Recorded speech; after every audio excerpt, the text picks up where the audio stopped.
The summer was nice and warm that year. The sun, as always, brought warmth to your skin. The light breezes that swept through the neighborhood made the days not hot or cold. It was simply perfect weather. But one summer, Sally will never forget. Sally was a young girl, 8 years old, long, curly brown hair, and bright green eyes. She was always polite, she never lied, and did as she was told. Her mother and father simply adored her. They couldn't ask for a better daughter. Sally giggled as she played with her friends outside of their home. Various games like hopscotch and jump rope, even dolls and tag. Sally's mother smiled warmly at the innocent sight and wiped her hands on her apron, calling out, "Sally, come inside now, it's time for lunch." Sally looked up from her doll and smiled. "Okay, Mommy." Sitting down at the dinner table, Sally lightly bounced in her seat, excited for who knows what. Her mother placed down a peanut butter and jelly sandwich with the crust cut off, some carrot and celery sticks on the side, and juice to drink. "Thank you, Mama." "You're welcome, sweetie." As the child began to take hold of her sandwich, her mother took a seat across from the girl and smiled watching her eat. "Guess what? Your Uncle Johnny's coming over." Sally looked up and smiled. The corners of her lips had traces of peanut butter on them. Mama Johnny?" she repeated through her food. Her mother laughed and nodded. He's coming to help Daddy with his job, and to look after you too. Maybe all of us can go to the carnival too." Sally chewed the rest of her bite quickly and swallowed. "Can Sarah and Jenny come too?" Her mother looked up and thought, "Well, that's up to their mom and dads to say, but if they can, sure." Again, the child giggled and bounced in her seat again, now even more excited of this year's summer vacation. Over the course of the next few days, Uncle Johnny drove up to the house. Climbing out of his car, the man stretched his arms over his head and let out a tired sigh. "Uncle Johnny!" a voice chirped, earning the attention of the man. Sally dropped the jump rope she was playing with and ran over to the family member, hugging him. "Hey, Sal, how you been?" he asked, lifting the girl up with ease, giving her a proper hug. The girl giggled and looked back to her friends, who were now waving in their direction. "I've been playing with Sarah and Jenny. Let's go inside and tell Mama you're here." "Sounds like a great idea." He smiled and walked inside the house, calling out to the woman, "Marie, I'm here," he called, followed by Sally mimicking him. "Mama, he's here." The housewife hurried out of the kitchen and smiled to see Johnny made it. "Johnny, you got here safe and sound." The man placed the girl down on the ground and gave her bottom a pat to send her off, and hugged the woman. "Of course I did. Why else wouldn't I come here safe and sound?" He laughed, walking into the kitchen with the woman. Sally trotted over to the front door, calling out that she was going back outside to play. "Make sure you come back in before dark." "Yes, ma'am," and off the girl went. As dinner drew near, Sally's father came home, happy to see his brother was there as well. Walking in with his daughter, he strolled up to Johnny with a handshake and a hug. "Nice to see you, man. How have you been?" he asked, crossing his arms, watching his wife set the table up for supper. Johnny gave a shrug of his shoulders, fiddling with his thumbs. Me and Karen split up." "Oh, that's terrible. I'm sorry." Johnny shook his head with a smile. "Nah, it's all right. I'm happy. I can move freely without having someone constantly wanting to know where I am and what I'm doing." The two men laughed together, making their way to the table to eat. Marie, this is wonderful." "Thank you. I'm glad you like it." It's yummy, Mama." The adult smiled and chuckled from the child's praise. Plate after plate was empty, and Sally began to yawn over and over again, rubbing her eyes with her hand. Her mother smiled and gently rubbed her back. "Looks like someone is tired. Time for bed." Sally nodded and hopped off her seat, picking up her plate and carrying it to the sink. Her mother rose up to take her to bed, but was stopped from John grabbing hold of her arm. "I'll take her to bed," he smiled, earning one in return. "All right, thank you, John." The man nodded, watching the woman make her way to clean the dishes and put up any leftovers, then looked to see his brother leave for the bathroom to wash up, and followed after the young girl to her room.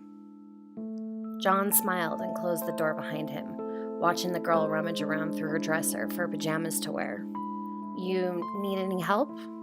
he asked, watching the girl look up and nod. "Okay, let's see what you got." The man waltzed up alongside her and began looking through the various pajamas. You got some strawberry printed ones. I bet you'll smell just like them in your dreams. He took the shirt up and showed her, giving it a few deep inhales. Sally giggled and shook her head, indicating she didn't want to wear her strawberry pajamas. Johnny nodded and placed the shirt back, then pulled out another shirt with a unicorn on it. How about this one? Bet you'll ride on Miss Unicorn here. Again, the child giggled and shook her head no. The man let out a small huff before placing it back, then took out a regular white nightgown. How about this? Be able to turn into a princess with this. Sally's eyes lit up and clapped her hands excitedly and nodded. Placing the gown on her bed, he reached over her and began to unbutton her shirt. I can get dressed, Uncle, she said with a smile, looking down at his hands on her shirt. The man smiled back and nodded, continuing to work his way down her shirt. I bet you can, but you're tired, and why not have some help? He asked, watching Sally nod a few times. Once getting her shirt unbuttoned, he slipped it off her shoulders and gave her tummy a nice poke, making her giggle. He grinned and took a hold of the rim of her shorts and pulled them down. Finally, the man grabbed a hold of her nightgown and pushed the opening over her head, making sure her arms could go through the sleeves. All done, he said happily, watching the girl smile back, giggling when she bounded on top of her bed. Johnny rose up and picked up her clothes. The door opened, and in walked Sally's mother, coming to tuck her in. You ready for bed? She asked, walking around the bed. Johnny looked up and hurried over to the other side of the bed. I'll tuck her in. That okay? Marie looked up at him and smiled, shaking her head. Of course. She looked down at her daughter and leaned in, kissing the child on her forehead. Good night, sweetheart. Good night, Mama. Giving the girl a gentle rub with her thumb on her forehead, the woman took the clothes Johnny had and made her way out of the room. Johnny smiled to the mother and walked over to the light switch, flicking it off. He carefully closed the door to her room and locked it. Slowly, he looked over his shoulder toward Sally. Johnny wore a chilling, crooked smile. After the next few days, Marie noticed that Sally wasn't acting herself. She wasn't smiling as brightly as she did. She wasn't chipper or spoke with the same amount of happiness.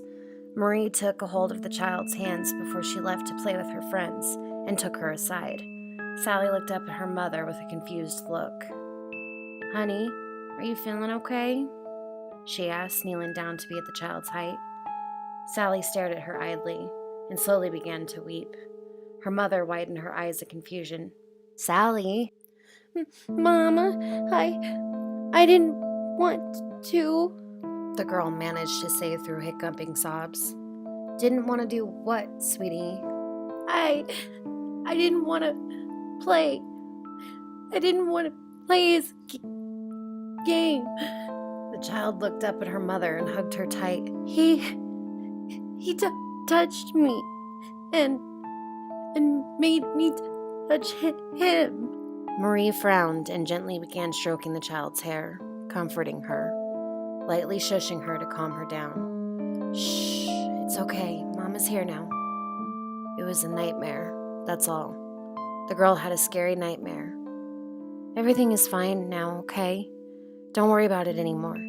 She watched Sally look up at her, her breathing chopped from her crying, and smiled. Okay, Mama.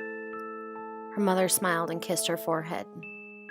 Now go wash up. Don't want to play with your friends with a dirty face. Sally let out a small giggle and ran off to the bathroom to wash her face. Later that day, Johnny and his brother came back home from work. Frank sighed, smiling when he saw Sally wave to him. The father waved back and closed the car door, making his way up to the house. Johnny looked up at Sally as well and smiled, waving to her. The child's smile slowly wilted, showing less happiness in it, but waved back as well. Johnny also walked inside the house and paused when he heard the conversation between his brother and his wife. Sally, what? Frank asked. She had a nightmare, a very bad one. She said he touched her. Who the hell is he? I don't know, Frank, but it was only a nightmare. I just wanted to inform you that that's what's been going on with her, and why she's acting different. Johnny furrowed his eyebrows in anger, his knuckles turning white. Then he calmed down quickly, thinking fast. He put a smile on and walked into the room, making it look like he just walked into their conversation, and rose his brows. "Oh, whoops. Did I interrupt something?" he asked, watching the couple shake their heads. Johnny smiled again and thumbed back in the direction of the car. "I'm going to head to the store. You need anything, Marie?" The woman smiled and looked back towards the kitchen. Yes, actually. Can you get me some eggs, milk, bread, and juice?" Johnny nodded, about to leave until he paused. "Sally wanted to come along too. Just wanted to inform you." Marie smiled. "Thank you, John." He nodded again and made his way out of the house, keys in hand. Looking out to Sally with her friends, he kept his hand over his mouth. "Sally!" The child looked up at him and stared. "Come on, let's go to the store." John made his way over to the car, gesturing for the girl to follow him. Sally sat there for a moment, then placed her dolls on the grass. "I'll be back. Please watch over Marzipan and Lily for me." Jenny and Sarah smiled and nodded, continuing to play their game of dolls without her. Sally reluctantly made her way around the car, climbing into the passenger seat, and buckled herself in. "Did Mama want you to go to the store?" she asked. Johnny nodded and put the keys in the ignition, turning it on, and backed out of the driveway. "Yep, she wants me to get some food for her. Maybe I can get you something too." He grinned, looking down at the child. Sally nervously smiled back and looked ahead, watching the scenery pass by. As soon as they got to the road leading to the store, Sally noticed he wasn't slowing down to turn into the parking lot. She furrowed her brows, confused, and looked up at him. "Uncle Johnny, the store is back that way," she said, pointing in the direction of the Whole Foods store. But nothing came from the man. He just continued driving, a very faint smile on his face. The child sat up and looked past the back seat, watching the store slowly grow smaller till it was out of sight. Realizing they weren't going grocery shopping, the child watched her uncle drive into the small parking lot in the community park near town. No one went to the park on Sundays. Sally felt nervous. Her breath quickened, watching the man with wide eyes. Johnny put the car into park, turned off the ignition, looking to the child, anger obviously showing in his features. "You told your mom what happened, didn't you?" he asked, watching the girl frantically shake her head no. "You're not playing the game right, Sally." His tone almost had a slight singing to it. The man reached up over and pulled the girl to him, ignoring the struggling she was putting up and her whimpering pleas. "You said you'd play the game with me, Sally, and you lied to me." Opening the car door beside him, the man climbed out, along with the child, and shoved her to the ground, quickly pinning her down. Ignoring the cries and writhing the child was making. "You have to be punished now for breaking the rules," he said in a slight singing tone, and began to unbuckle his belt. This just in. A couple finds the body of 8-year-old Sally Williams in the community park. The week-long search is now closed. More tonight at 9. She could have swore she closed her door before climbing into bed. Guess I forgot. Getting up from the warmth and the comfort of her bed, the teen made her way across the room and shut the door. Before she could climb back into her covers, a creak outside in the hall rose up. Was her parents up? They must have checked on her to see if she was asleep or something. As soon as she got her legs covered up, the teen froze to hear the faint sound of crying, though it sounded like a child. Slowly rising up from the bed once more, the girl made her way to the door and opened it. The crying seemed to be louder outside her room. Peering down the darkness, the teen crept down the hallway, following the sounds of the whimpering. Once getting to the end of the hall, the girl gasped. Sitting on the floor in front of the moonlit window was a little girl. She was hunched over, crying. How did she get into their house? Through the window? Swallowing hard, the teen spoke up. Who are you? How did you get in my house?" she asked. Suddenly, the crying stopped. The child slowly moved her trembling hands away from her face and looked behind her, twitching lightly. Blood replaced her tears, staining her hands. There was a deep clot of blood in her hair, on the side of her head, blood leaking from the wound, down her face and onto her dirty nightgown. Her bright green eyes seemed like they had saw right through her soul. "This is my house," the child spoke, her voice raspy, sounding as if she was struggling to speak. The girl's body twitched and wiggled oddly as she rose up to her feet and turned to face the teen. Her feet were dirty, as if she was running through mud. Scrapes covered her knees and legs, and the end of her gown was torn and tattered. The name, Sally, sewn into the front. Reaching out with her blood-soaked hand, the girl slowly smiled, blood staining her teeth as she spoke. Play with me.